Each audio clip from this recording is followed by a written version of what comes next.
तो भाई लोग, आज मैं फिर से आप लोगों के सामने एक और बेहतरीन स्टोरी को लेकर हाजिर हूँ, जो कि सोल ड्रैगन से रिलेटेड होने वाली है, जहाँ पर कि उसने हमारे गरीब भिखारी एमसी को एक ऐसी अल्टीमेट सिस्टम देता है जिससे कि वो पूरे एरा पर राज कर सकता था और नए मिथिकल एरा का किंग बन सकता था। बाकी आगे की स्टोरी को बताकर मैं आप लोगों को स्पॉइल नहीं करना चाहता, तो आगे की स्टोरी आप लोग खुद ही से देखो ताकि मजा भी आ जाए और इंटरेस्ट भी बना रहे। तो चलिए शुरू करते हैं।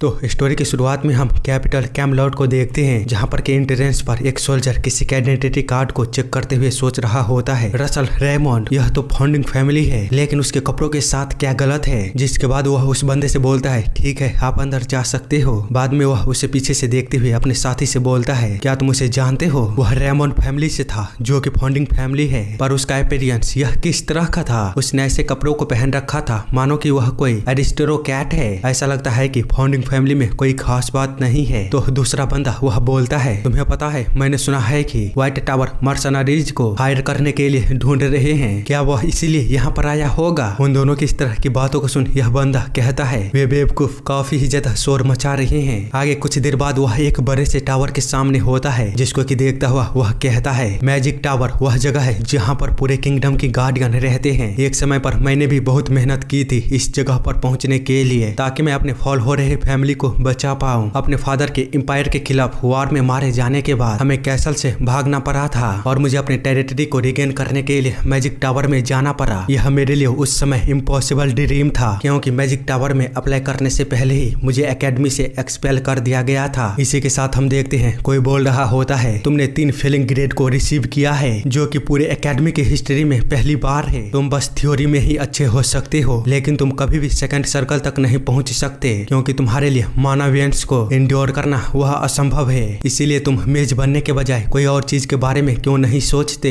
आगे रसल बताता है, मानवियंस नैरोइंग यह इसलिए था क्योंकि मैं पतले और कमजोर मानवियंस के साथ पैदा हुआ था। मैं थोड़े से माना से अधिक माना को संभाल नहीं सकता था, जो कि सबसे बड़ी पनिशमेंट थी एक मेज के लिए। पर खैर, मैं अपने मर्सनरी कैरियर के दौरान ऐसे मौकों को ढूंढ पाया जिससे कि मैं सेकंड सर्कल तक पहुंच गया, लेकिन तभी मैं अभी भी 3rd रेट का मेज ही हूँ। वो ये सब सोच ही रहा होता है, तभी वहाँ पर कोई आते हुए उन सभी को बताता है, चलो आज की टेम्पररी जॉब रजिस्ट्रेशन वह खत्म हुई, तुम लोग जा सकते हो, कल वापस आना। जो सुन एक बंदा कहता है, यह किस तरह का बकवास है, हम आधे दिन से यहाँ पर इंतजार कर रहे थे। तो दूसरा कोई पर्सन वहाँ से जाते हुए कहता है, हाँ तो हम क्या ही कर सकते हैं, मैंने सुना है कि म्यूजियम भी टेम्पररी मेज को ढूंढ रहा है, क्या हमें वहाँ पर कोशिश करनी चाहिए? जिस पर कि वह पहले वाला बंदा कहता है, क्या सच में? तो दूसरा बंदा उसे बताता है, हाँ वे लोग फर्स्ट सर्कल वाले मेज को ढूंढ रहे हैं, वहाँ पर साफ सफाई करने के लिए। जो सुनो पहले वाला बंदा कहता है, क्या यह तो काफी ही ज्यादा एम्बैरेसिंग है। पर वहीं पर बैठा हुआ रसल उन दोनों की बातों को सुनने के बाद थोड़ी देर सोचता है और फिर बाद में अपने पास से एक पिल को निकालते हुए उसे देखने के बाद वहाँ से उस जगह के लिए निकल जाता है। आगे हम ग्रेट म्यूजियम लवेरियम को देखते हैं, जहाँ पर की रसल उन दोनों बंदों के साथ पहुँच गया होता है और एक बंदा उन सभी को वहाँ की टूर कराते हुए बोल रहा होता है, यह पूरे किंगडम का सबसे बड़ा म्यूजियम है, तो प्लीज तुम लोग यहाँ की सफाई करते समय हवा की ताकत का ध्यान रखना, ताकि तुम्हारी गलती से यहाँ कोई भी चीज खराब ना हो, नहीं तो तुम्हें इसके परिणाम को भोगना होगा। जो सुन रसल अपने आसपास की जगहों को देखता हुआ कहता है, आखिर वह इस तरह ड्रामा क्यों कर रहा है, यहाँ पर तो सारी चीजें वह नकली है। ये सब सोचता हुआ वह जैसे ही स्पीसीज रूम के पास पहुँचता है तो उसे अचानक ही एक बड़ा झटका लगता है, जिसको कि देखता हुआ वह कहता है, आखिरकार यह जगह फैमिलियर क्यों लग रही है और अचानक ही यह किस तरह का वाइब्रेशन है? यह तो मेरी मदर की रिंग से आ रही है, साथ ही मेरे पैर वह अपने आप ही चल रहा है, जैसे मानो मेरा फेट मुझे बुला रहा हो। दूसरी तरफ वह टूर करवाने वाला बंदा रसल को वहाँ पर मिसिंग देख कहता है, आखिरकार वह बंदा कहाँ पर गया? वहीं इधर रसल उस रूम के अंदर एक बड़े से ड्रैगन के स्केलेटन के सामने खड़ा होता है और अपने मदर के रिंग को देखता हुआ सोच रहा होता है, इसकी वाइब्रेशन वह काफी ज्यादा स्ट्रॉन्ग हो चुकी है, मानो यह मुझे कुछ बताने की कोशिश कर रहा हो। इसी के साथ वह जैसे ही अपनी आंखों को बंद करता है तो उसे कुछ पास्ट की चीजें दिखाई देने लगती है, जहाँ पर कि वह एक छोटा बच्चा होता है और अपने मदर के साथ सेम इसी रूम के बाहर खड़ा होता है, जिसको कि देखता हुआ उसकी आंखें तुरंत ही खुल जाती है। आगे जब वह एक शीशे के अंदर देखता है तो वहाँ पर एंशिएंट ड्रैगन का हार्ट होता है, तो वह कहता है, यह किस तरह का विडंबना है, मेरे आगे ड्रैगन का दिल है और मेरे हाथ में जो मदर की रिंग है वह ड्रैगन की आंख की तरह है। साथ ही उसे ऐसा लग रहा था कि वे दोनों ही चीजें जैसे मानो रो रहा हो, जिसके चलते वह कहता है, आखिर आखिरकार तुम लोग रो क्यों रहे हो और तुमने मुझे यहाँ पर क्यों लाए हो। इतना बोलते हुए वह जैसे ही उस रिंग को पहनता है तो वह रिंग वाइब्रेट करना बंद कर देता है, पर सेम टाइम पर उसे ऐसा महसूस हो रहा होता है कि मानो उसके पीछे रखा गया ड्रैगन के स्केलेटन और ड्रैगन के हार्ट के साथ कुछ तो गलत है, जिसके चलते वो कहता है लगता है कि मैं हेलुसिनेशन कर रहा हूँ। आगे वो कुछ बोल पाता तभी उसने जो रिंग को पहना होता है उसके अंदर से लाइट बाहर आना शुरू हो गया होता है और ऐसा लग रहा था कि दिल और आंखें मिलकर एक नई आंखों को खोल रहा है। इसी के साथ वहाँ पर एक ड्रैगन अपेयर होता है और उसे बताता है तुम एक नई पौराणिक कथाओं की आधारशिला बनने के लिए पर्याप्त हो, इसलिए चलो मैं तुम्हें एक और मौका ग्रांट करता हूँ। जिसको कि देखता हुआ रसल कहता है मैं महसूस कर सकता हूँ जो पहिया दुनिया को घुमा रही है वह टूट रही है और लंबे समय से इंतजार कर रहा मेरा भाग्य। इसी के साथ उसकी आंखें बंद हो जाती है। आगे एक नोटिफिकेशन आता है जिसमें कि बताया जा रहा होता है डिवाइन ड्रैगन किंग की आंखें वह दुनिया की इंफॉर्मेशन को चेक कर रहा है। बाद में कहीं पर जब रसल की आंखें खोलती है तो वह कहता है आखिर यह किस तरह की शोर है। ऐसा लगता है कि कोई काफी ही ज्यादा गुस्से में है, लेकिन यह वॉइस इतनी फैमिलियर क्यों लग रही है, यह किसकी आवाज है। इस कारण से वह तुरंत ही घबराते हुए खड़ा होता है। जिसको कि देखता हुआ उसके सामने खड़ा पर्सन कहता है मुझे पता है तुम्हारे ग्रेड वह ग्रेड है, पर फिर भी तुम्हारी इतनी हिम्मत हो गई कि तुम मेरे क्लास में सो रहे हो। जिस पर रसल एक अजीब से चेहरे के साथ कहता है यह तो प्रोफेसर हवर्ट है, इनका तो काफी समय पहले देहांत हो चुका था। इसी के साथ वह काफी ही ज्यादा हैरानी में अपने क्लास में चारों तरफ लोगों को देखना शुरू कर देता है, पर फिर भी उसे विश्वास नहीं हो रहा होता है कि ये सब क्या हो रहा है। बाद में वह बोलता है क्या मैं पास्ट में आ चुका हूँ, लेकिन यह कैसे हो सकता है। इतना बोलते हुए जैसे ही प्रोफेसर की ओर देखता है तो प्रोफेसर उससे बोलता है लगता है कि तुम्हें पनिशमेंट मिलना वह बहुत ही जरूरी है, चलो जल्दी मेरे क्लास से बाहर निकलो। इसी के साथ वह उसे क्लास से बाहर फेंक देता है, लेकिन रसल वो तो अभी भी सदमे में होता है, जिसके चलते वह अपने मन में कहता है लगता है कि मैंने टाइम ट्रेवल किया है, पर रुको क्या मैं इस तरह का जादू पहले कभी कर भी सकता था। ये सब सोचता हुआ वह ड्रैगन की बातों को याद करता है जिसने कि उसे बताया होता है मैं नए मैथोलॉजी के लिए तुम्हें एक और मौका दे रहा हूँ। इसी के साथ जब वह अपने हाथों की ओर देखता है तो उसके पास उसकी मदर की रिंग नहीं होती है, जिस पर कि वह बोलता है मेरी मदर की रिंग वह गायब है, क्या मदर ने मेरी हेल्प की है। तभी वहाँ पर प्रोफेसर आते हुए कहता है रसल आखिर तुम क्लास के दौरान इस तरह कैसे सोच सकते हो। जिस पर कि रसल उससे माफी मांगता है तो प्रोफेसर कहता है ऐसा लगता है कि मुझे तुमसे बात करने की जरूरत है, दोपहर में लंच के समय मेरे ऑफिस में आना, मैं तुम्हारा इंतजार करूंगा। इतना बोलकर वह वहाँ से चला जाता है, जबकि पीछे खड़ा रसल सोच रहा होता है मुझे इस तरह मुसीबत में आए हुए कितना समय हो गया है, फिर भी मुझे यह पसंद है। वो ये सब सोच ही रहा होता है तभी वहाँ पर कोई पीछे से आते हुए उसे एक जोरदार हिट देता है। इस कारण से वह कुछ भी नहीं समझ पाता और गुस्से में जब पीछे मुड़कर देखता है तो वहाँ पर 3 बंदे होते हैं जो कि उसका मजाक उड़ाते हुए कह रहे होते हैं जरा देखो तो इस कचरे को। वहीं एक बंदा उसे मारने के लिए आगे बढ़ते हुए कहता है तुम काफी ही ज्यादा रिलैक्स दिख रहे हो बास्टर्ड कहीं के। लेकिन तभी उसके हाथों को मेन बंदा रोकते हुए कहता है प्रोफेसर हमें देख रहे हैं। आगे वह रसल से बोलता है मुझे याद है मैंने तुमसे बोला था मेरे लिए नोट को लेकर आना। जिस पर कि रसल कुछ भी ना बोलता हुआ अपने मन में कहता है कोमा फ्रेडरिक। वहीं उसे कुछ भी ना बोलता हुआ देख कोमा उससे कहता है यदि तुम मरना नहीं चाहते हो तो मेरे पीछे पीछे बाथरूम में चलो। इतना बोलते हुए वे लोग वहाँ से आगे बढ़ जाते हैं। दूसरी तरफ रसल उन्हें देखता हुआ कहता है अरे यार। उसी समय उसकी नजर नीचे पड़ती है जिससे कि वह चौंक जाता है क्योंकि उसके सामने एक नोटिफिकेशन होता है और उसे एक मिशन दिया गया होता है 3 बुली क्लासमेट को सबक सिखाओ। जिसको कि देखता हुआ वह कहता है क्या यह किसी तरह का इल्यूजन है। इसी के साथ वह जैसे ही उस नोटिफिकेशन को छूता है तो उसका हाथ उसके आर पार हो जाता है। आगे वह इस बारे में कुछ सोच पाता तभी उसे आवाज आती है भैंस की टांग अभी तक तुम कर क्या रहे हो, क्या तुम नहीं आ रहे हो। तुम्हें पता है ना तुम यहाँ से भाग नहीं सकते, हम अभी एकेडमी में हैं, लेकिन फिर भी अगर तुम्हें डर लग रहा है तो तुम यहाँ से भागने की कोशिश कर सकते हो। जो सुन रसल अपने मन में कहता है अच्छा तो ऐसी बात है, मिशन को भूल जाओ। ऐसा लगता है कि उन्हें सबक सिखाना सबसे पहले जरूरी है। कई सालों तक मर्सनरी की तरह जीवन जीने के बाद यह किलिंग इंटेंट के कंपेयर में कुछ भी नहीं है, जहाँ पर कि मैंने मॉन्स्टरों तक का सामना किया था जिसके के मुकाबले में ये लोग, चलो क्या ही कहूँ मैं। उसे इस तरह देख यह बंदा बोलता है तो आखिरकार तुमने आने का डिसाइड कर ही लिया छोटे बास्टर्ड कहीं के। तो रसल कहता है हाँ सही कहा बड़े बास्टर्ड कहीं के। इस तरह उसे बात करता हुआ देख एक बंदा बोलता है क्या वह कमीना पागल हो गया है, ऐसा लगता है कि उसे मार खाने की बहुत जल्दी है। इतना बोलते हुए वह जैसे ही रसल पर अटैक करता है तो रसल उसके अटैक को एकदम से ही अवॉइड करता हुआ उसके पेट पर एक खतरनाक घुसा मारता है, जिसके के कारण उस बंदे की हालत एक ही बार में काफी खराब हो चुकी होती है। जो देखता हुआ दूसरा बंदा जब उस पर अटैक करने के लिए आगे बढ़ता है तो रसल उसे भी एक ही झटके में ढेर कर देता है, जिस पर कोमा उससे बोलता है सीरियसली तुम मैजिक का यूज नहीं कर सकते?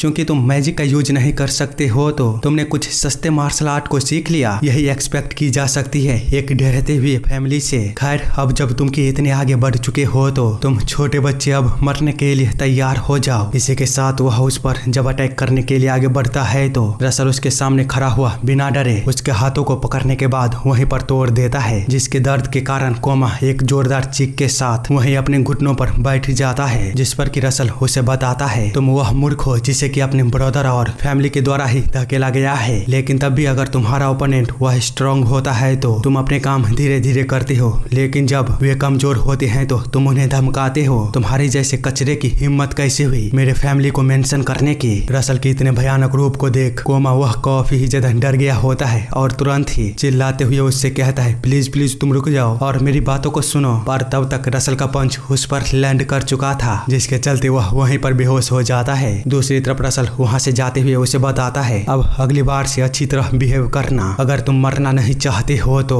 इतना बोलते हुए वह जैसे ही बाथरूम से बाहर निकलता है तो अपने पावर को एकदम से ही यूज करने के कारण वह कमजोरी से वहीं जमीन पर बैठ जाता है। साथ ही वह बहुत ही ज्यादा थका हुआ महसूस कर रहा होता है। तभी उसके सामने नोटिफिकेशन खुलता है और उसे बताया जाता है तुम्हें लोएस्ट ग्रेड का मैजिक स्टोन मिला है, तुम इसे कंज्यूम कर सकते हो। इसी के साथ उसे मैजिक स्टोन को दे दिया जाता है, जो देखता हुआ रसल कहता है क्या तुम चाहते हो कि मैं इसे खाऊं? यह किस तरह की बकवास है, यहाँ तक कि बारबेरियन भी नहीं होंगे जो कि इसे खाता होगा। लेकिन इतना बोलते हुए वह नोटिफिकेशन की ओर देखता है जहाँ पर कि बताया गया होता है यूज करो। इस कारण से वह किसी तरह हिचकिचाते हुए उस माना स्टोन को खा लेता है, जिसके तुरंत बाद उसे नोटिफिकेशन मिलता है तुमने लोएस्ट ग्रेड के माना स्टोन को कंज्यूम किया है। और हम देख पाते हैं रसल के अंदर से काफी ही भयानक तरीके से एनर्जी वह बाहर की ओर निकलना शुरू हो गया होता है, जिस पर कि रसल कहता है यह तो बहुत ही ज्यादा माना है जो कि सर्कल के द्वारा एब्जॉर्ब किया जा रहा है। वही नोटिफिकेशन उसे बताता है तुम्हारे माना सर्कल वह इंक्रीज हो रही है। दूसरी तरफ रसल सोच रहा होता है मैं लकी हूँ कि यह स्टेबलाइज है, इस तरह तो मैं डेफिनेटली ओवरकम कर पाऊंगा माना वेंस नैरोइंग को। साथ ही मैं अपने फैमिली का फॉल, एकेडमी से एक्सपल्सन और थर्ड रेट मर्सनरी मेज बनना, मैं सब कुछ बदल सकता हूँ। ये सब सोचता हुआ वह वहाँ से चला जाता है और प्रोफेसर के ऑफिस में जाता है, जहाँ पर कि प्रोफेसर उसे देख कहता है यहाँ पर आकर बैठो। बाद में वह रेसल से पूछता है रेसल तुम हमेशा की तरह नहीं दिख रही हो, क्या तुम्हें कोई परेशानी है? मैंने र्यूमर सुना था कि तुम्हारे क्लासमेट तुम्हें बुली करते हैं, क्या यह सच है? जो सुन रेसल अपने मन में कहता है प्रोफेसर हॉवर्ड मेरे पिछले लाइफ में एक ऐसे पर्सन थे जिन्होंने अंत तक मेरा साथ नहीं छोड़ा था, मैं उनसे हमेशा यह कहना चाहता था। इतना सोचने के बाद वह कहता है आपको चिंता करने की कोई आवश्यकता नहीं है और शुक्रिया प्रोफेसर, जिस पर कि प्रोफेसर वह काफी हैरान होता है। बाद में उससे कहता है क्या एक प्रोफेसर के रूप में अपने स्टूडेंट का देखभाल करना मेरा काम नहीं है? फिर भी यह देखते हुए कि तुम क्लासरूम में कैसे सोते हो तो तुमको पनिशमेंट देने की आवश्यकता है, यह आसान नहीं होगा। जाओ इंटेंस एलिमेंटल स्टडी पर 62 और 74 पेजों पर डीप में रिपोर्ट लिखो। यह एक ऐसा सेक्शन है जिसमें के अपर ईयर वाले भी स्ट्रगल करते हैं। तभी रसल को एक नोटिफिकेशन आता है जो कि उसे बताता है प्रोफेसर के असाइनमेंट को कंप्लीट करो, इसके बदले तुम्हें एडिशनल रिवार्ड दिया जाएगा। जो देखता हुआ रसल कहता है अरे बाप रे यह असाइनमेंट तो मिशन में बदल गया है। उसे इस तरह देख प्रोफेसर कहता है क्या हुआ, क्या यह असाइनमेंट मुश्किल है? तो रसल उसे बताता है नहीं और आपका शुक्रिया। आगे कुछ समय बाद वह असाइनमेंट को पूरा करते हुए सोच रहा होता है यह असाइनमेंट मुश्किल नहीं है, अपनी पिछली लाइफ में होपलेस मान एबिलिटी के कारण इनक्रेडिबली थ्योरियों को स्टडी करने में हार्ड वर्क किया था, यहाँ तक कि मैं जब मर्सनरी का काम करना शुरू किया तभी मैं स्टडी को करना नहीं रोका। लेकिन इस लाइफ में कुछ ऐसा है जो कि स्टडी जितना ही इम्पोर्टेंट है, जो कि है माना वेंस ट्रेनिंग, क्योंकि माना वेंस वह रास्ता है जिससे कि माना सर्कुलेट होता है। इसी तरह वह ट्रेनिंग करते हुए काफी कुछ बताता है माना सर्कुलेशन के बारे में, जो कि मैं आप लोगों को बताकर बोर नहीं करने वाला हूँ। आपको ऑटोमेटिकली सारी चीजें समझ में आ जाएगी जैसे जैसे स्टोरी आगे बढ़ती जाएगी। 5 किलोमीटर तक दौड़ो, अभी तुम्हारी करंट अचीवमेंट वह बस 50 मीटर की है। जिस पर कि रसल कहता है अरे यार मैंने अभी तो अपनी ट्रेनिंग खत्म की थी, खैर चलो दौड़ना शुरू करते हैं। अब चूंकि मुश्किल से मिली मुझे यह अपॉर्चुनिटी है तो मैं इसे इसी तरह बर्बाद नहीं कर सकता। आगे कुछ समय बाद वह अपने मिशन को पूरा कर लिया होता है, लेकिन इसके चलते उसकी हालत काफी ही ज्यादा खराब हो चुका होता है और वह वहीं जमीन पर लेट जाता है। दूसरी तरफ एक बंदा उस पर नजर रखते हुए कहता है यह कितनी बेकार की कोशिश है। और इसी के साथ सीन चेंज होता है और हम दूसरे दिन प्रोफेसर के ऑफिस में देखते हैं, जहाँ पर के प्रोफेसर रेसल की रिपोर्ट को देखता हुआ सोच रहा होता है मुझे यकीन नहीं हो रहा है कि उसने अपने असाइनमेंट को पूरा कर लिया है, वह भी केवल एकेडमी लेवल के स्टडी मटेरियल से। ये सब सोचने के बाद वह रेसल से कहता है, क्या सच में तुम्ही ने इस रिपोर्ट को बनाया है? तो रेसल उसे बताता है, हाँ बिल्कुल। जिस पर कि प्रोफेसर और भी ज्यादा हैरान होते हुए कहता है, वह कॉन्फिडेंट लग रहा है। सही में क्या उसी ने इस रिपोर्ट को बनाया है? इतना सोचने के बाद वह रेसल से कहता है, ठीक है, मैं तुम्हारी रिपोर्ट से सेटिस्फाइड हूँ। जो सुन तुरंत ही रेसल को मिशन कंप्लीट का नोटिफिकेशन आता है और उसे बताया जाता है, तुम्हारा मिशन वह कंप्लीट हो चुका है और तुम्हें रिवार्ड दिया जा रहा है, लोएस्ट ग्रेड का माना स्टोन, साथ ही एडिशनल जेम सेम साइज का। इसके अलावा तुम्हारे बीस्ट समनिंग के अंडरस्टैंडिंग को भी बढ़ा दिया गया है। साथ ही तुम्हारी मैजिकल पावर वह इंक्रीज हुई है और माना कंजप्शन वह डिक्रीज हो जाएगी जब भी तुम कास्टिंग करते हो। तो इसी के साथ कास्टिंग टाइम भी वह कम हो चुकी है। जो देखता हुआ रसल अपने मन में कहता है, क्या इसका मतलब यह है कि मैं जितनी अंडरस्टैंडिंग के हायर लेवल पर जाऊंगा तो मैं उतना ही स्ट्रॉन्ग बनूंगा? अगर ऐसी बात है तो इतना सोचने के बाद वह प्रोफेसर से कहता है, प्रोफेसर मैं एक फेवर को चाहता हूँ। तो प्रोफेसर कहता है, क्या तुम फैकल्टी लाइब्रेरी का इस्तेमाल करना चाहते हो? पर मैं क्या पूछ सकता हूँ, ऐसा क्यों? उस स्टूडेंट लाइब्रेरी में मुझे यकीन है तुम्हारे लायक इनफ बुक नहीं होंगे जो कि तुम्हें चाहिए। जिस पर कि रसल उसे बताता है, मैं उन सभी बुक को पढ़ना चाहता हूँ। जो सुन प्रोफेसर को काफी बड़ा शौक लगता है, पर रसल उसे बताता है, हाँ मैं सभी को पढ़ना चाहता हूँ। तो प्रोफेसर कहता है, यह काफी हैरानी की बात है। हालांकि फैकल्टी लाइब्रेरी को लेकर एक अलग ही दिक्कत है, मुझे तुम्हारे क्वालिफिकेशन को चेक करना होगा। जो सुन रसल कहता है, हाँ क्यों नहीं, बिल्कुल। इसी के साथ उसे नोटिफिकेशन आता है, प्रोफेसर के असाइनमेंट वह कंप्लीट हो चुका है। जो देखता हुआ कहीं पर रसल कहता है, किसने सोचा होगा कि वह मुझे इतने काम देगा, वह सच में पिकी है। खैर मुझे किसी भी कीमत पर फैकल्टी लाइब्रेरी का एडवांस नॉलेज चाहिए। वो ये सब सोच ही रहा होता है, तभी उसके पीछे से उसे कोई आवाज लगाते हुए कहता है, क्या बात है, तो तुम यहाँ पर हो? उन्होंने कहा था कि तुम्हें पनिशमेंट मिली है, पर तुम्हें देखकर तो ऐसा नहीं लगता। तुम तो यहाँ पर काफी मजे में लगते हो, जबकि मेरा दोस्त वह तुम्हारी वजह से सफर कर रहा है। और हाँ मैं आप लोगों को बता दूं, यह बंदा एंटोन फ्रेडरिक होता है। रसल कहता है, तो क्या तुम मुझसे यहाँ पर बदला लेने के लिए आए हो? जिस पर कि वह बंदा बोलता है, बदला? और मैं? अरे यार खुद को बहकाना बंद करो, तुम्हारे जैसे बेकार से कचरे से कौन ही बदला लेगा? तुम्हें रौंदना ही वह काफी होगा, इसीलिए चलो क्लास में मिलते हैं। इतना बोलकर वे लोग वहाँ से जाने लगते हैं। वही उसका दोस्त उससे पूछता है, क्या तुम अभी उसको सबक नहीं सिखाने वाले थे? तो वह बंदा एंटोन बोलता है, बेवकूफ कहीं के, यहाँ पर कोई भी देखने वाला नहीं है। दूसरी तरफ रसल उसकी बातों को सुनने के बाद सोच रहा होता है, क्लास एक ऐसा practical magic compact study class जहाँ पर की ग्रेड आधारित होते हैं स्टूडेंटों के बीच मैच से। वहाँ पर मैं हमेशा ह्यूमिलेट होता था। मुझे यकीन नहीं हो रहा है कि मैं इस चीज को बेवकूफों की तरह भूल गया था। मुझे इसके लिए तैयार रहना होगा। आगे कुछ समय बाद उसे एक नोटिफिकेशन आता है, तुमने सेकंड लेवल सर्कल को अचीव कर लिया है। साथ ही तुम जो करंटली एट्रीब्यूट को पोजेस करते हो उसकी भी अंडरस्टैंडिंग लेवल बढ़ चुकी है। इसी तरह वह काफी ज्यादा मेहनत करता है और अपने द्वारा मिले गए हर एक टास्क को पूरा करता जाता है, जिसके लिए उसे काफी सारे रिवॉर्ड भी मिलते हैं और मिशन भी कंप्लीट होता है। साथ ही उसके पास अब काफी ही ज्यादा माना स्टोन इकट्ठा हो चुका होता है, जिसको कि वह खाने के लिए तैयार होते हुए कहता है, मैंने इसे पाने के लिए बहुत ही ज्यादा मेहनत की है, तो अब मुझे उस ट्रेनिंग पर भरोसा करना होगा जो मैंने इतने लंबे समय से किया है। इसी के साथ वह जैसे ही उन माना स्टोन को कंज्यूम करता है तो तुरंत ही उसके बॉडी के अंदर से भयंकर तरीके से माना फ्लो करना शुरू कर दिया होता है, जिसके चलते वह अपने मन में कहता है, मुझे ऐसा महसूस हो रहा है कि मैं जल रहा हूँ, मुझे जल्द ही कोई रास्ता ढूंढना होगा अपने माना को स्टेबलाइज करने के लिए। इतने में उसके दिल के अंदर जोरदार दर्द होना शुरू हो गया होता है। इस कारण से वह कहता है, यह एक नई सर्कल को बना रही है, अगर मैं यहाँ पर फेल हो जाता हूँ तो मेरा दिल वह इसे संभाल नहीं पाएगा, लेकिन अब मैं इस पॉइंट पर हार नहीं मान सकता, मुझे इसे किसी भी कीमत पर पूरा करना ही होगा। इसी तरह वह कुछ देर बाद इसे कंप्लीट कर ही लेता है, जिसके चलते उसके रूम से काफी ही जोरदार लाइट वह बाहर की ओर निकलती है। वहीं रसल कहता है, मैंने आखिरकार इसे कर ही लिया और अब मैं सेकंड सर्कल तक पहुंच चुका हूं, पर यार मैं काफी थक चुका हूं। इसी के साथ उसे नोटिफिकेशन आता है, तुमने अपने मिशन को कंप्लीट कर लिया है तो रिवार्ड को तुम्हें दिया जाता है, तुम्हारी फायर मैजिक वह ग्रेटली बढ़ चुकी है। सीन चेंज होता है और हम अगले दिन देखते हैं जहाँ पर कि प्रोफेसर बोल रहा होता है, अद्भुत, मुझे विश्वास नहीं हो रहा है कि तुमने अपने सभी टास्कों को पूरा कर लिया है। तो ठीक है, मेरा अब आखिरी क्वेश्चन। साथ ही वह सोच रहा होता है, मेरे पिछले क्वेश्चन के मुकाबले में यह सवाल फंडामेंटल के थोड़ा करीब है, साथ ही सच्चाई के भी।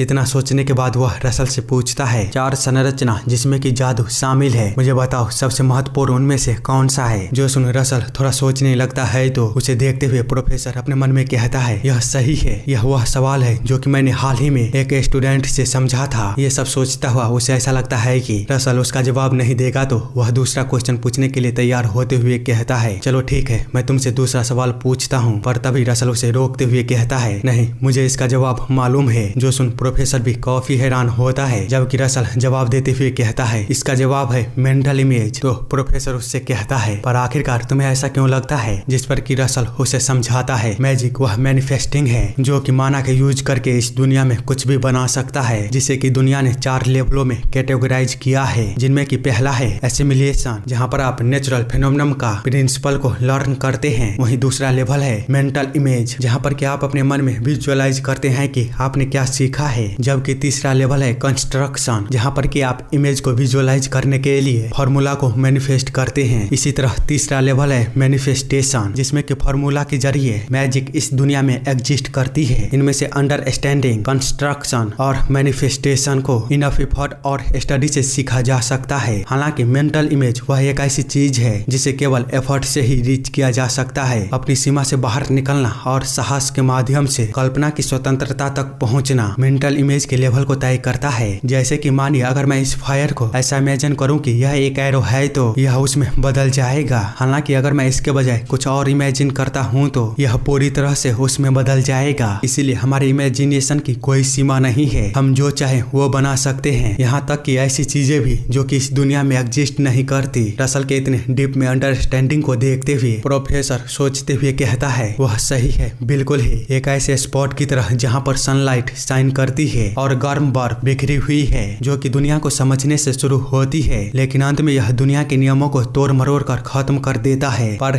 यही जादू है, यह बच्चा सच में कमाल का है। इतना सोचने के बाद वह रसल से कहता है, मुझे तुम्हारी सोच पसंद आई, इसीलिए स्टूडेंट लाइब्रेरी वह तो बस एक छोटी सी चीज है इस दुनिया में तुम्हारे लिए। इस कारण से रसल को एक नोटिफिकेशन आता है जिसमें कि बताया जाता है, तुम्हारा मिशन कंप्लीट हुआ, तुम्हें प्रोफेसर लाइब्रेरी के फर्स्ट फ्लोर पर जाने की परमिशन मिली। अब तुम 2 लो ग्रेड के माना स्टोन को एक साथ कंज्यूम कर सकते हो। जिसके बाद हम रसल को प्रोफेसर लाइब्रेरी में देखते हैं, जहाँ पर कि वह आसपास की चीजों को देखता हुआ कहता है, यहाँ तो फर्स्ट फ्लोर भी खुद ही में बहुत ही ज्यादा एक्सपेंसिव है। यह तो बिल्कुल ही स्टूडेंट लाइब्रेरी से डिफरेंट है। Magic 3 dimension, ballistic trajectory, intense magic botany, यह सब प्रैक्टिकल है और मैजिक के बेसिक थ्योरी को भी नहीं छोड़ता। वो ये सब देख ही रहा होता है, तभी उसके पीछे से कोई बोलता है, वाह तुम तो काफी दिलचस्प किताबें पढ़ रहे हो। जो सुन रसल वह काफी ही ज्यादा हैरान होता है और तुरंत ही अपने आसपास देखने लगता है। तो उससे वह पर्सन कहता है, बच्चे इस तरफ हम देखते हैं, वहाँ पर बहुत ही ज्यादा खूबसूरत एक लेडी होती है। जिसको कि देखता हुआ रसल कहता है, यह पर्सन तो डारिया का स्नो व्हाइट है। बाद में वह उसे ग्रीट करते हुए कहता है, आपसे मिलकर मुझे खुशी हुई फ्लेम टावर मास्टर, मैं रसल रेमंड हूँ। साथ ही वह सोच रहा होता है वह 8th लेवल पर है, जहाँ पर कि दुनिया में ऐसे कुछ ही लोग हैं जो कि वहाँ तक पहुँच पाया है। 80 साल से ऊपर होने के बावजूद भी वह इनक्रेडिबल अमाउंट ऑफ माना का यूज करती है अपनी जवानी को मेंटेन करने के लिए। साथ ही वह best ranking magic tower red tower faction का Daria snow white flame tower master है। उतने में ही वह लेडी रसल से बोलती है, ओह क्या तुम मुझे जानते हो? पर रसल तो उसे देखता हुआ कुछ और ही सोच रहा होता है। वो कहता है, लेकिन आखिरकार वो यहाँ पर क्यों है? दूसरी तरफ वह लेडी बोल रही होती है, तुम्हें ज्यादा नर्वस होने की आवश्यकता नहीं है, ये लो और मुझे भी अपना एक कॉम्पेनियन समझो जो कि तुम्हारे साथ सेम रास्ते पर चल रही है। उस लॉलीपॉप को देख रसल कहता है, क्या यह मेरे लिए है? बाद में वह उसे लेकर खाने लगता है। वहीं वह लेडी बोल रही होती है, आखिरकार तुम्हारे जैसे स्टूडेंट वह कैसे प्रोफेसर लाइब्रेरी में एंटर कर सकता है? तो रसल उसे बताता है, प्रोफेसर हवर्ट ने मुझे हेलो किया है। तो वह लेडी कहती है, क्या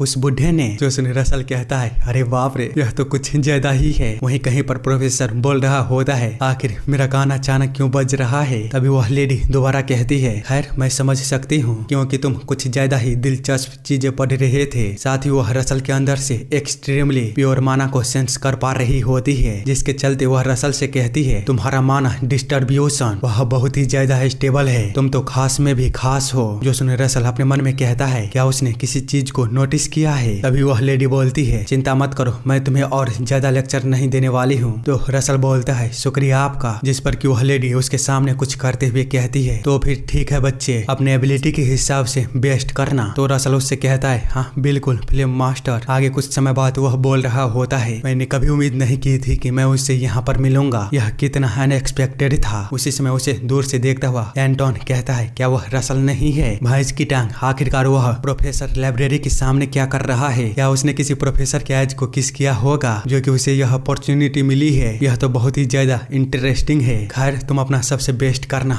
रसल, ताकि तुम्हारे लिए हर एक चीज वह अच्छी हो। इसी के साथ सीन चेंज होता है और हम बाहर real situation magic battle study को देखते हैं, जहाँ पर कि बच्चों के बीच बेहतर अंडरस्टैंडिंग के लिए डुअल होने वाला था। आगे हम देख पाते हैं उस स्टेडियम में एक पर्सन आता है और डुअल में भाग लेने वाले बच्चों का नाम पुकारता है, जिन्हें की प्रोफेसर ने चुना हुआ होता है। वहीं कहीं पर बैठा हुआ रसल सोच रहा होता है, मेरे पिछले लाइफ में हमेशा सबसे पहले मुझे ही बुलाया गया था। इसके अलावा दूसरे बच्चों को भी पता होता है कि रसल का मानवेन वह कमजोर है, इसीलिए वे लोग रसल को चिल्लाते हुए कहते हैं, रसल प्लीज मुझे चुनना, मुझे अपने ग्रेड को इस सेमेस्टर में बढ़ाने की आवश्यकता है। वहीं दूसरा कोई बच्चा बोल रहा होता है, नहीं रसल, इस बास्टर्ड के बजाय तुम मुझे चुनो। उन सभी को इस तरह चिल्लाता हुआ देख स्टेडियम के बीच खड़ा होस्ट कहता है, सब लोग शांत हो जाओ और सबसे पहले मुझे एक स्टूडेंट को चुनने दो। जो सुन इन बंदों को लगता है कि अब तो रसल की बारी है, लेकिन वह होस्ट उसका नाम ना लेते हुए कहता है, सबसे पहले आने वाले स्टूडेंट का नाम है एंटोन फ्रेडरिक। जिस पर कि ये बच्चे काफी हैरान होते हैं और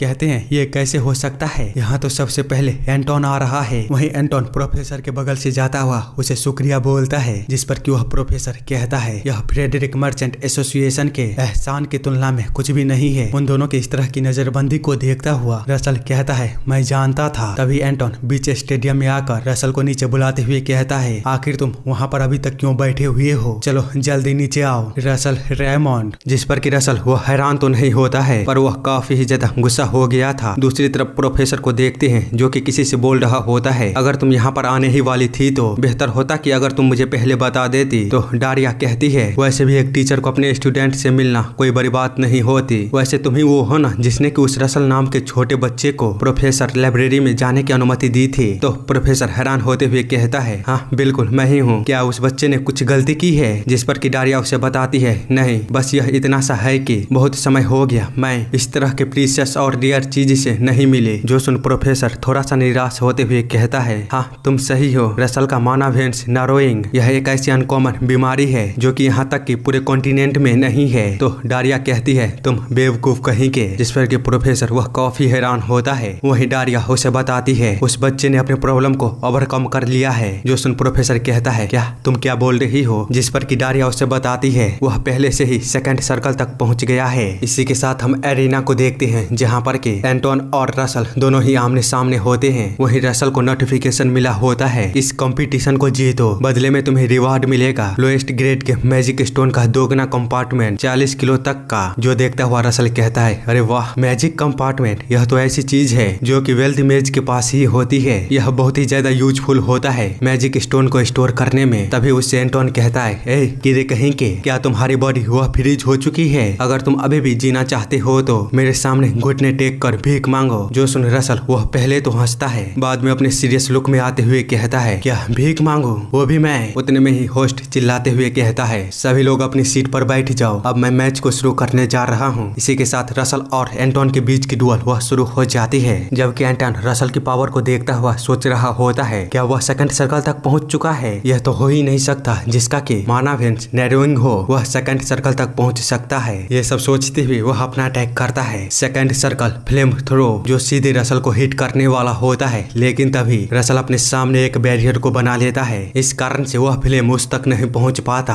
इस नजारे को देखता हुआ एक प्रोफेसर वह बोलता है, मैं विश्वास नहीं कर सकता कि उसने शील्ड को इतना पतला बनाने के बाद भी उसके झुके हुए साइड का इस्तेमाल किया और खुद को हीट वेव से प्रोटेक्ट कर लिया। वहीं एंटोन के साइड वाला प्रोफेसर वह सोच रहा होता है, रसल रेमंड क्या वह अपनी स्किल को छुपा रहा था। दूसरी तरफ एंटोन वह अपनी पावर का और भी अधिक इस्तेमाल करते हुए कहता है, यह कैसे हो सकता है कि तुम मेरे फ्लेम को इंड्योर कर सकते हो। जिस पर कि रसल कुछ भी ना बोलता हुआ उसके काउंटर में अपना अटैक करता है। सेकंड सर्कल फायर एरो, जो कि काफी ही ज्यादा भयानक तरीके से रसल की ओर बढ़ता है, जिसको कि देखता हुआ वह तुरंत ही अपने चारों तरफ एक शील्ड को बना लेता है। दूसरी तरफ लोग बात कर रहे होते हैं, क्या वह सच में सेकंड लेवल तक पहुंच गया है। तभी रसल एंटोन को और भी ज्यादा मौका ना देते हुए उस पर कई सारे एरो के साथ दोबारा अटैक कर दिया होता है। जो देखता हुआ एंटोन का साइड वाला प्रोफेसर वह बोलता है, क्या वह डबल कास्टिंग कर रहा है। तो उसके पास में बैठा यह मोटू प्रोफेसर वह कहता है, मैं इसके बारे में श्योर नहीं हूँ, मुझे नहीं लगता है कि यह डबल कास्टिंग है, यह बस इतना सा है कि उसकी कास्टिंग की स्पीड वह बहुत ही तेज है, इसलिए ऐसा लगता है। वहीं एंटोन रसल को इतनी सारी एरो को फेंकता हुआ देख अपने अपने मन में कहता है क्या तुम बस एरो को बनाने में ही कैपेबल हो? अगर ऐसी ही बात है तो। इतना बोलते हुए वह अपने चारों तरफ second circle protection from fire का शील्ड बना लेता है, जो देखता हुआ रसल कहता है मैं इसी चीज का इंतजार कर रहा था। वहीं एंटोन सोच रहा होता है अगर मैं उसके माना को खत्म होने का इंतजार करता हूँ तो और बाद में अटैक करता हूँ तो मैं जीत सकता हूँ। तभी रसल अपने फायर एरो को कैंसिल कर देता है, जिसको कि देख एंटोन हुआ हैरान हो ही रहा होता है। उसी समय एंटोन अपना अटैक कर देता है विंड एरो, जिससे कि एंटोन पूरी तरह से सदमे में चला गया होता है। वहीं उस अटैक को देखता हुआ प्रोफेसर वे बात कर रहे होते हैं यह तो काफी ही ज्यादा बेहतर है। उसने शील्ड के टैब को पहचान कर अपने कास्टिंग को मॉडिफाई कर दिया। क्या सच में यह वही रसल है? दूसरी तरफ एंटोन को देखते हैं उसकी हालत वह अधमरी हो चुकी होती है और वह पूरी तरह से सदमे में चला गया होता है। आगे वो कुछ सोच पाता उससे पहले ही रसल उसके पास पहुंचकर उसे काफी ही खतरनाक हिट को देता है, जिसके चलते वो लगभग मर ही चुका था। लेकिन रसल वो अभी भी नहीं रुक रहा होता है, वो फिर से उसे एक और फायर का पंच देता है। इस सिचुएशन को देखता हुआ यह चश्मिश प्रोफेसर वह चिल्लाते हुए कहता है आखिरकार यह किस तरह की मैजिक है? इस मैच को अभी तुरंत रोको। जिस पर कि अपना प्रोफेसर वह बोलता है आखिर तुम ये क्या बोल रहे हो? जरा इसे करीब से देखो, रसल की बॉडी वह किस चीज से कवर है? जो सुन वह चश्मिश प्रोफेसर जब रसल को गौर से देखता है तो उसकी पूरी बॉडी नाइट की माना ऑरा की तरह पूरी तरह से कवर होता है। वही प्रोफेसर बताता है मुझे नहीं पता उसने ऐसा कैसे किया है, लेकिन उसने अपना एक रास्ता बना लिया है। जबकि इधर रसल एंटोन को कुत्तों की तरह धोने के बाद बिल्कुल ही उसके सामने खड़ा होता है, जिसको कि देखता हुआ बाकी के बच्चे बहुत ही ज्यादा हैरान होते हैं। दूसरी तरफ यह चश्मिश सोच रहा होता है यह कैसे हो सकता है। साथ ही वह वहां से खिसकने की कोशिश करने लगता है तो उसे रोकते हुए प्रोफेसर कहता है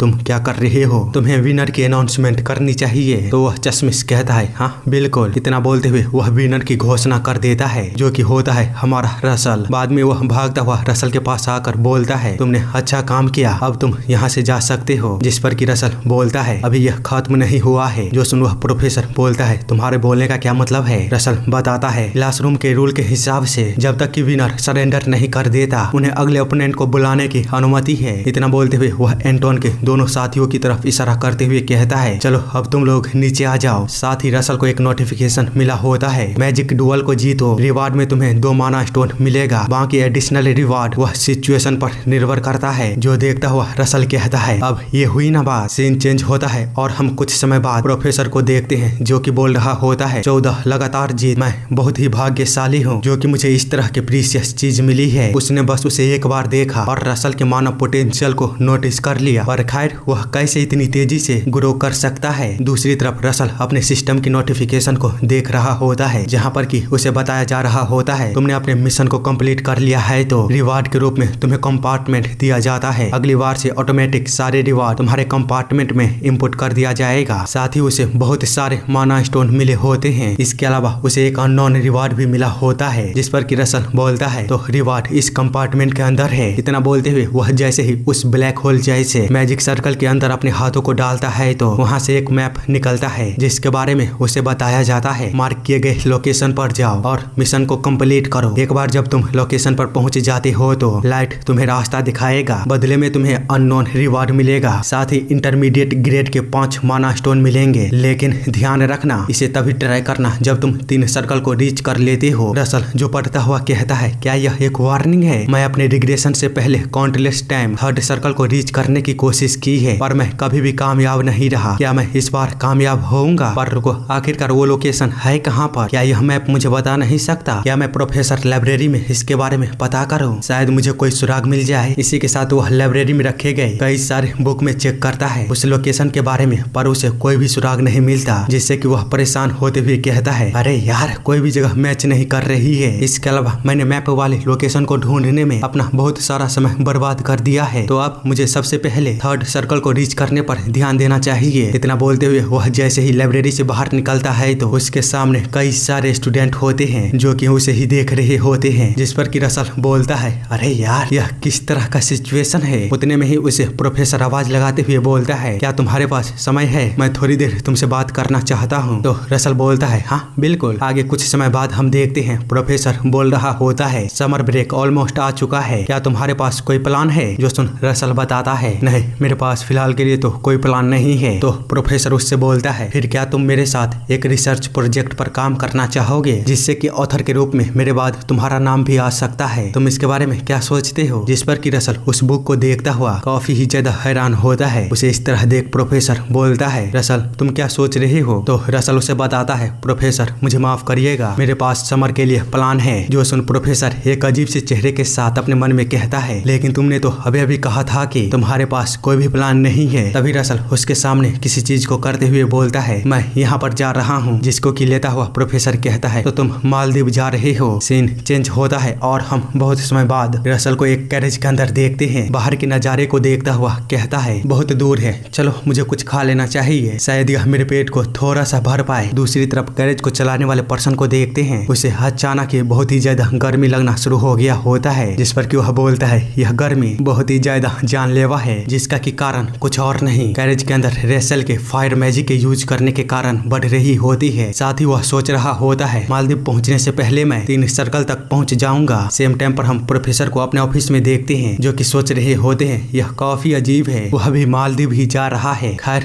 मुझे लगता है कि यह एक अच्छी बात हो सकती है, शायद वह भी अभी मालदीव में ही होगी। इसी के साथ हम डारिया को मालदीव के अंदर देखते हैं, जो कि समंदर और खुले धूप का मजा लेते हुए सोच रही होती है, मेरा यह होम टाउन हमेशा से सुंदर था, मेरे आखिरी ब्रेक को हुए कितना समय हो गया है। एम्पायर को प्रोटेक्ट करना और मैजिक रिसर्च प्रेजेंटेशन करना, साथ ही अपने स्टूडेंट को डेवलप करना। उसके इतना बोलते ही हम बैकग्राउंड में देखते हैं, कहीं पर डारिया बता रही होती है 963, यह तीनों ही नंबर मेज के लिए स्पेशल मीनिंग बनाती है। यह अंत को सिग्निफाई करता है ऐसे पर्सन के लिए जो 9th सर्कल मैजिक के रास्ते पर चलता है। वहीं 6 सर्कल मेज वह कंप्लीटेशन को सिग्निफाई करता है। हालांकि वे जो सफरिंग से गुजरते हैं उससे वे ग्रैंड मेज बनते हैं। इसके अलावा 3rd सर्कल का मतलब है एक ऐसा पर्सन जो कि मेज के रूप में शुरुआत करता है। इसी के साथ प्रेजेंट में वापस आते हैं, जहाँ पर कि डारिया बोल रही होती है, मुझे चिंता हो रही है कि वह बच्चा। आगे हम रसल के कैरेज को देखते हैं, जहाँ पर कि उस कैरेज को चलाने वाला बूढ़ा उससे बोल रहा होता है कि हम लोग पहुंच चुके हैं। पर जब अंदर से कोई भी रिप्लाई नहीं आता है तो वह दोबारा आवाज लगाते हुए कहता है, सर क्या आप सुन रहे हो, हम लोग पहुंच चुके हैं। इतना बोलते हुए वह जैसे ही कैरेज के अंदर झांक कर देखता है तो वह काफी ही ज्यादा हैरान हो जाता है। सीन चेंज होता है और हम कुछ समय बाद रसल को देखते हैं, जो कि दबा कर खाना खा रहा होता है। साथ ही वह उस समय को याद कर रहा होता है जहाँ पर कि जब वह बूढ़ा आदमी कैरेज के अंदर झांक कर देखता है तो रसल वह पूरी तरह से एग्जॉस्ट हो चुका था और कैरेज के अंदर ही बेहोश पड़ा था। ऐसा लग रहा था कि वह मर चुका है, पर अभी प्रेजेंट में वह खुश होता है क्योंकि उसने 3rd सर्कल को अचीव कर लिया था। जिस पर कि वह बोलता है, यह देखते हुए कि कुछ ही महीनों के अंदर मैं अपनी पिछली लाइफ की लिमिट को तोड़ चुका हूँ, तो मैं बस इसी से संतुष्ट नहीं हो सकता, मुझे और भी आगे जाना है। तभी उसे एक मिशन मिलता है, जो कि था मार्क किए गए लोकेशन को ढूंढो और मिशन को कंप्लीट करो। जब तुम एरिया के पास पहुंच जाओगे तो लाइट तुम्हें रास्ता दिखाएगा। जिस पर कि रसल बोलता है, ठीक है मैं ढूंढने की कोशिश करता हूँ। आगे जब वह बाहर घूम रहा होता है तो उसे एक पर्सन की आवाज सुनाई देता है, जो कि बोल रहा था, पोम्पायो वोल्केनो का टूर सबसे बेस्ट गाइड के साथ जाओ, आज के लिए स्पेशल डिस्काउंट। जो सुन वह उस बंदे के साथ चला जाता है। बाद में कुछ समय बाद हम देखते हैं वह गाइड बता रहा होता है, लीजेंडो के अकॉर्डिंग पोम्पायो पहले ओरिजिनली एक सामान्य माउंटेन हुआ करता था, बाद में वह वोल्केनो में बदल गया क्योंकि यहाँ पर एक खास क्रिएचर रहने लगा। जो सुन रसल उस माउंटेन की ओर देखता हुआ कहता है, क्या बात है, बस एक क्रिएचर के रहने से यह इस तरह बदल गया, यह जरूर रेड ड्रैगन होना चाहिए, यह अच्छा होगा कि मैं इन लोगों को यहीं पर छोड़कर अकेले चुपचाप यहाँ से निकल जाऊं। इतना सोचने के बाद वह खामोशी से उन लोगों के बीच से खिसक जाता है और उस माउंटेन से सीधे जंप मारता हुआ नीचे झरने में कूद जाता है। साथ ही वह सोच रहा होता है, मेरे यहाँ लौटने का कारण केवल एक है, मिशन को कंप्लीट करो और रिवार्ड से ग्रो करो, जो कि ड्रैगन से रिलेटेड है। आगे जब वह अपने मैप की ओर देखता है तो उसके मैप में अचानक ही कुछ होना शुरू हो गया होता है और हम देख पाते हैं उसके अंदर से लाइट बाहर निकलता हुआ एक गोलाकार आकार को लेना शुरू कर दिया होता है और तुरंत ही कंप्लीट होकर झरने की तरफ भागना शुरू कर देता है। जो देखता हुआ रसल कहता है, क्या यही वो लाइट है जिसके बारे में मिशन में बताया गया था? तभी वह लाइट का गोला उस झरने के अंदर इंटर कर जाता है। जिस पर कि रसल बोलता है, तो यह वाटरफॉल के उस तरफ है। इसी के साथ वह अपने विंड पावर का इस्तेमाल करते हुए विंड एरो के साथ उस वाटरफॉल पर अटैक करता है और एक बड़ा सा होल कर देता है। बाद में रसल उसके अंदर इंटर करते हुए कहता है, यह तो काफी ही ज्यादा लाजवाब है, सभी को लगता है कि यहाँ पर लावा केव है और कोई भी इस जगह के बारे में नहीं जानता। वैसे मुझे पहले कहा गया था कि मैं जब तक 3 सर्कल तक नहीं पहुँच जाता इंतजार करूं, पर अब मैं जब यहाँ पर हूँ तो मुझे तो कोई भी यहाँ पर ना ही बीस्ट दिख रहे हैं और ना ही मॉन्स्टर। आखिर यह जगह कितना पुराना है। वही मैप से निकला हुआ वह लाइट का गोला एक दरवाजे के सामने जाकर रुका हुआ होता है, जिसको कि देखता हुआ रसल कहता है, ओह तो वो वहाँ पर है। मुझे अपने गार्ड को नीचे नहीं करना चाहिए, ऐसे जगह पर जहाँ पर ना ही कोई मॉन्स्टर, ना ही बिस्ट और ना ही कोई आवाज है, जो कि साइन है स्ट्रॉन्ग प्रीडेटर की। तभी उसके सामने एक बड़ा सा लिजार्ड आ जाता है। रसल जिसको देख काफी हैरान होता है और कहता है यह तो कोमोडो लिजार्ड है। दूसरी तरफ वह लिजार्ड उसे खाने के लिए बिल्कुल ही तैयार होता है, पर रसल बहुत ही ज्यादा स्पीड के साथ वहाँ से पीछे की ओर हटता है और उसे देखते हुए अपने मन में कहता है इसे हराने के लिए कम से कम 2 मर्सनरी टीमों की जरूरत है। मैं इसे अकेला नहीं कर सकता। यहाँ पर अब मैं केवल एक चीज कर सकता हूँ, वो है भागना। इसी के साथ वह अपनी लाइटनिंग पावर का इस्तेमाल करते हुए सेकंड सर्कल लाइटनिंग एरो का अटैक करता है, जो कि डायरेक्टली उस मॉन्स्टर को जाकर हिट करता है। इस तरह उसे डिस्ट्रैक्ट देख रसल तुरंत ही वहाँ से भागना शुरू कर देता है और दरवाजे की ओर जाते हुए सोचता है मैंने उसे थोड़ी देर के लिए तो रोक ही दिया है, मुझे जल्दी उसे स्टोन गेट तक पहुँचना होगा। और जैसे ही वह उस दरवाजे के पास पहुँचता है तो वहाँ पर खड़े बड़े बड़े लिजार्ड का स्टैच्यू उसे रोकते हुए कहता है खुद को प्रूफ करो कि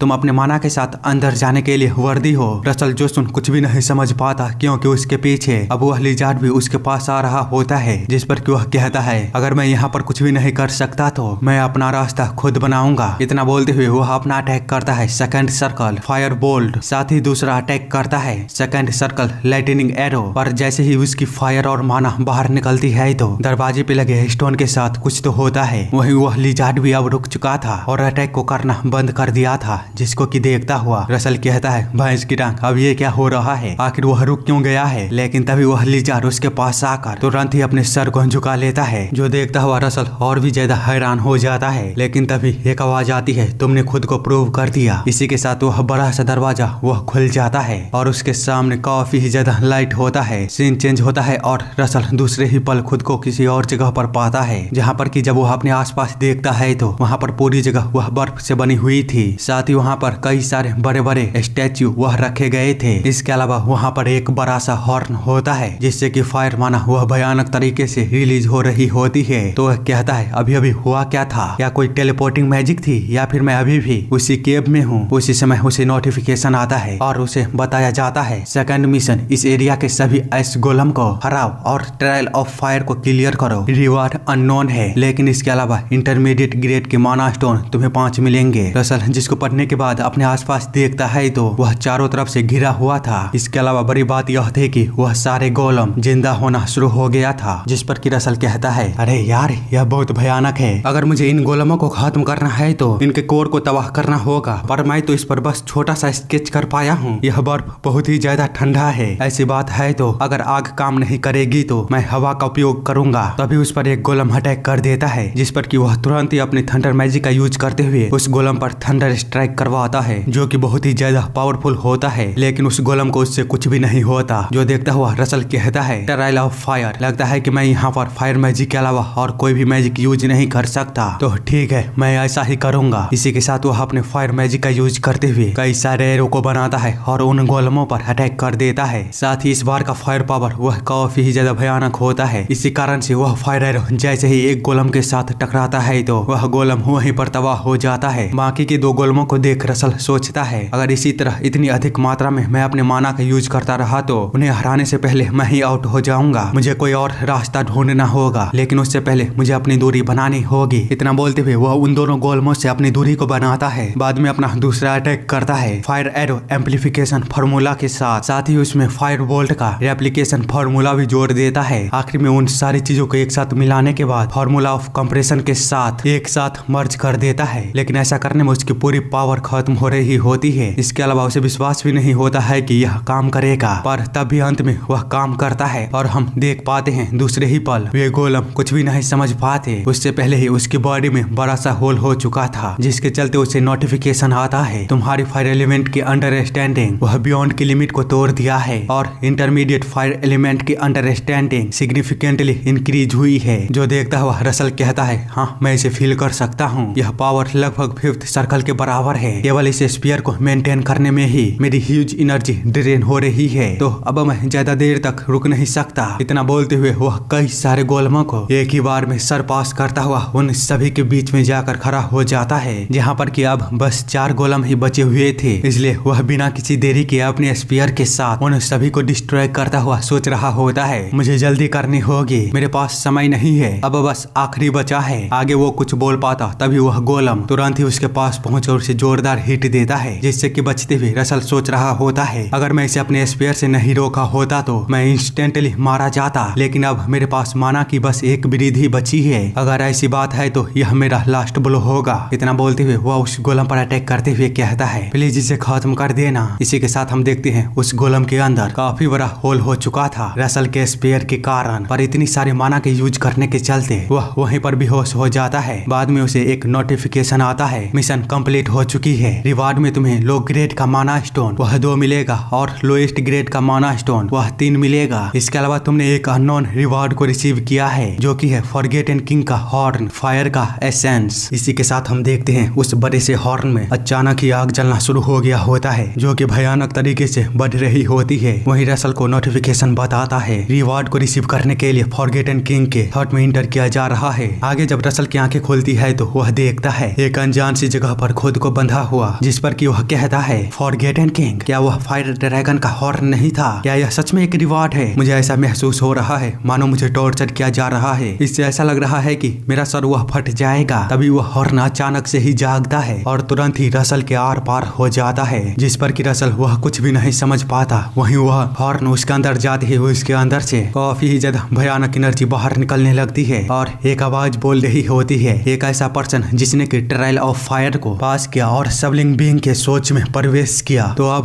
प्लीज इस पावर का यूज करो। साथ ही हम देख पाते हैं रसल के ऊपर बड़े से ड्रैगन का फिगर वह अपेयर होना शुरू हो गया होता है। सीन चेंज होता है और हम मालदीव के एक बीच को देखते हैं जहाँ पर के समंदर के कात में रसल वह पड़ा हुआ था। बाद में जब उसकी आंखें खोलती है तो वह कहता है आखिरकार मैं कहाँ पर हूँ। आगे वह अपने आसपास की जगहों को देखता हुआ कहता है क्या यह मालदीव है? उस समय वहाँ पर क्या हुआ था? तभी उसे नोटिफिकेशन आता है और उसे बताया जाता है तुमने फॉरगेटन किंग के हॉर्न को कंज्यूम किया है और अपने लिमिट को पार कर दिया है। तुम्हारे माना को कंज्यूम करने की जितनी पोटेंशियल थी उससे तुम कहीं अधिक को कंज्यूम कर चुके हो। यहाँ तक कि intermediate understanding of flame attribute भी अपनी लिमिट को रीच कर चुका है, तो यह बदलकर advance understanding of flame attribute में चेंज हो चुका है। जो पढ़ता हुआ रसल अपनी माना को चेक करते हुए कहता है मैं तो लगभग 4th सर्कल तक पहुँचने वाला हूँ। यह रिवार्ड तो बहुत ही ज्यादा अमेजिंग है मेरे पिछले लाइफ के ट्रीटमेंट के कंपेयर में। उसी समय उसे कोई आवाज लगाते हुए बोलता है तुमसे मिलकर अच्छा लगा रसल रायमंड। हम देखते हैं उसके ठीक पीछे डारिया होती है, जिसको कि देखता हुआ रसल कहता है मिस डारिया स्नो वाइट ये तो आप हो। आगे कुछ समय बाद डारिया रसल से बोल रही होती है मैंने सडनली ब्रस्ट ऑफ माना को सेंस किया था, तो मैं चेक करने के लिए यहाँ आई थी और तुम मुझे यहाँ पर मिल गए। तो रसल कहता है ओह तो ऐसी बात है, मैंने कभी नहीं सोचा था कि आप मुझे यहाँ पर दिखोगे टावर मास्टर। जो सुन डारिया उसे चेक करते हुए सोचती है वह ऑलरेडी 4th सर्कल तक पहुँचने वाला है, साथ ही उसका माना वह और भी ज्यादा प्योर हो चुका है। वह तो सच में कमाल का जीनियस है। तभी रसल उससे पूछता है आखिरकार आप मालदीव में क्या कर रही हो टावर मास्टर? तो डारिया उसे बताती है बहुत से लोग इसके बारे में नहीं जानते लेकिन यह मेरा घर है। जो सुन रसल वह काफी हैरान होता है। वही डारिया उसे बताती है हाँ तुमने सही कहा मैं यहाँ हर समर में आती हूँ, लेकिन रसल तुम्हें यहाँ क्या चीज खींच लाई? जो सुन रसल अपने मन में कहता है शायद उन्हें इसके बारे में बताना वह थोड़ा जल्दी होगा। इतना सोचने के बाद वह बताता है वेल मैं यहाँ पर दुनिया को और करीब से देखने के लिए आया हूँ। जिस पर कि डारिया वह कहती है ओह तो ऐसी बात है। साथ ही वह सोच रही होती है क्या मुझे इस बच्चे की एबिलिटी को चेक करनी चाहिए। बाद में वह बोलती है रसल मुझे थोड़ी तुम्हारी मदद करने दो। इसी के साथ वह जैसे ही अपने हाथों को आगे करती है तो हम देख पाते हैं रसल की पूरी बॉडी वह आग में जलना शुरू हो गया होता है और उसके सीने पर किसी तरह के सिंबल आ चुका था, जिसको कि देखता हुआ रसल कहता है यह तो फ्लेम टावर का सिंबल है। आगे डारिया उसे बताती है चिंता मत करो यह कुछ ऐसा है जो तुम कर सकते हो। वहीं रसल को जो नोटिफिकेशन मिला होता है उसमें बताया गया होता है मिशन डारिया स्नो वाइट का टेस्ट पूरा करो और उसकी मदद करो पायरेटो से फाइट करने में, जो कि ह्यूमन ट्रैफिकिंग शिप को लेकर जा रहे हैं। रिवार्ड में मिलेगा इंटरमीडिएट ग्रेड माना स्टोन। सीन चेंज होता है और कुछ समय बाद डारिया बता रही होती है मैं श्योर हूँ कि तुम ऑलरेडी इसके बारे में जानते होंगे। एंडीमियन ने बुरी तरह से फॉरबिडन किया है स्लेवरी को, इसीलिए हमारे हार्बर में किसी भी ह्यूमन ट्रैफिकिंग शिप को लैंड करने के लिए अलाउ नहीं किया जाता है। लेकिन दुर्भाग्य से कुछ ऐसे लोग हैं जो कि अपने शिप को मालदीव के पास लैंड करने की कोशिश कर रहे हैं। बेशक मैं उन्हें अपने दम पर रोक सकती हूँ, पर प्लान यह है कि लोगों को बचाने के बाद शिप को अपने कब्जे में लेना, इसीलिए थोड़ा डिटेल प्लान की जरूरत है। जो सुन रसल अपने मन में कहता है तो इसीलिए टावर मास्टर को मेरी हेल्प चाहिए थी। उसके बुलाने पर ऐसे सैकड़ों मेज हैं जो कि अपने नंगे पैर दौड़ते हुए आने के लिए तैयार होंगे। इसके बावजूद भी उसने खासकर मुझसे हेल्प के लिए पूछा, क्या इसका मतलब यह कोई टेस्ट है? इसी तरह वे लोग शिप के पास पहुंच जाते हैं और डारिया रसल से बोलती है, आगे जो कुछ भी होगा हो सकता है कि वह तुम्हारे लिए बहुत ज्यादा हो, लेकिन हमेशा याद रखना गार्डियन का रास्ता ऑलवेज स्मूथ और नोबल नहीं होता, यही एक मेज का भाग्य होता है। खैर मैं चलो उनका अटेंशन अट्रैक्ट करती हूँ, तुम इस बीच लोगों को बचाकर बाहर निकालो। इतना बोलकर वह उस शिप के ऊपर जाकर अपना काफी ही बड़ा अटैक को तैयार करने लगती है। साथ ही वह रसल से बोलती है जल्दी करो। वहीं शिप पर खड़े बंदे अपने ऊपर अटैक होता हुआ देख चिल्लाते हुए कहते हैं हमला करो और उसे खत्म कर दो। पर वे लोग कुछ देख काफी हैरान होते हैं क्योंकि उनका एरो वह डारिया तक नहीं पहुंच रहा था। जो देखता हुआ डारिया कहती है तुम बेवकूफ कहीं के, तुम मेरे होम टाउन में छुपने की हिम्मत कैसे करते हो। इसी के साथ वह जैसे ही फूंक मारती है तो उसके फायर कई टुकड़ों में बदलकर उन लोगों के पास जाकर गिरना शुरू हो गया होता है। इतने छोटे से आग को बुझाने की वे लोग कोशिश तो करते हैं पर वे सभी नाकामयाब होते हैं, जिस पर कि एक बंदा कहता है चिल्लाते हुए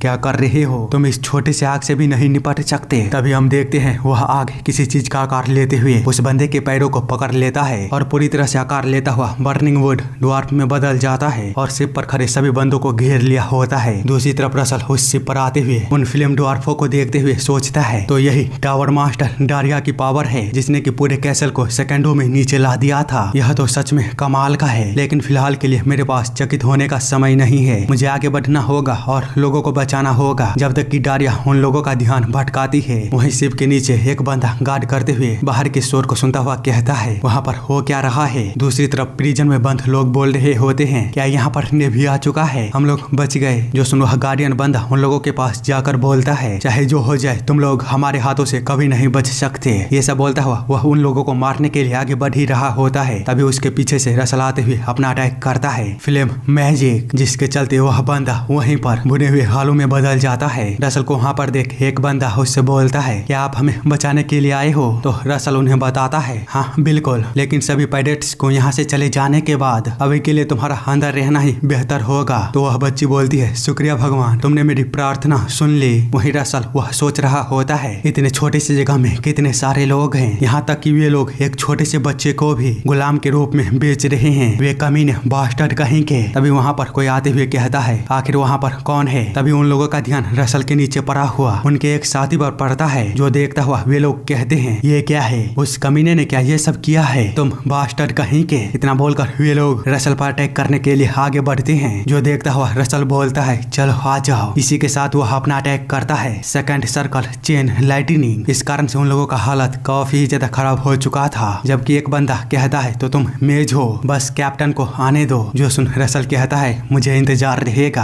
आगे जब वह एक केज के पास जाता है तो उसे कुछ अनयूजुअल फीलिंग आती है, जिसके चलते जब वह लाइट को जलाकर उसके अंदर देखता है तो उसके अंदर एल्फ्स होते हैं। वहीं वह मेज रसल से बोलता है तो तुम फिल्म टावर के मेज हो। जो सुन रसल कहता है क्या वह मेरे सीने पर लगे सिंबल के कारण उसे ऐसा लगता है। बाद में वह उस एल्फ से बोलता है नहीं, मैं फिल्म टावर का मेंबर नहीं हूँ। जिस पर कि वह एल्फ उससे बोलता है इससे क्या ही फर्क पड़ता है, चलो पहले दरवाजे को खोलो। उसे इस तरह बात करता हुआ देख रसल वह अपने मन में सोचते हुए कहता है मैं दरवाजे को तो खोल दूंगा, लेकिन उसका यह एनवाइंग टोन वह काफी बुरा है। उसके इस तरह के बेकार के परेड को देखते हुए कौन ही होगा जो उसे एल्फ कहेगा, या मुझे बस उसे यहीं पर छोड़कर चला जाना चाहिए। तभी प्रिजन में उन एल्फों के पीछे बैठी हुई एक पर्सन वह बोलती है बस करो और अपनी मैनर को थोड़ा संभालो। पर इसी के साथ चैप्टर यहीं पर खत्म होती है। और भाई लोग 1 घंटे की वीडियो बनाना वह बहुत ही मुश्किल भरा होता है। इसके बावजूद भी अगर आप लोग सपोर्ट नहीं दिखाते हो तो वीडियो को बनाते समय जो एक्साइटमेंट होती है वह वीडियो के रिजल्ट को देखकर अगले वीडियो को बनाने तक पूरी तरह से खत्म हो जाती है। इसीलिए प्लीज सपोर्ट करो अपने भाई को ताकि मोटिवेशन वह बना रहे और आप लोगों को समय पर वीडियो मिलता रहे। बाकी तब तक के लिए सब अपना ध्यान रखो, मिलते हैं अगले वीडियो के साथ।